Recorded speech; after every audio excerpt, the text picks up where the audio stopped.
Calixto. Abre a buquete. Passadores. Quantas vezes eu disse já que não me abuquete? Não me persiga. Mas eu gosto tanto de ti. Porque é que mais gostar de mim também gosto de ti. Bonita figura. Não tem barrigas, uma pessoa não tem lugar. Muito Porque é que legal. mais gostar da minha pessoa. Já lhe disse, estou cansada do senhor. Se me começar a apoquentar muito, vou fazer queixa para os patrões. Fogo.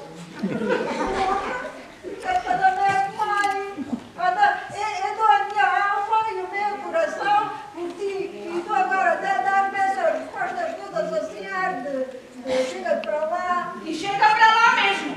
Então, olha, agora Não quero nada com o senhor. era para dizer uma coisa Tem agora. bocadinhos que até me apetece lhe dar com uma batata nos cabeças. Também que tem o chapéu. Quer dizer uma coisa? Pois então diga. Mas é que caiu o pé. Daí que não sou surda e os ouvidos estão limpos. Eu também não achei muito por causa dessa altura. Diga, por favor. Eu também não preciso chegar aí muito só um bocadinho, porque não precisa ninguém te ouvir.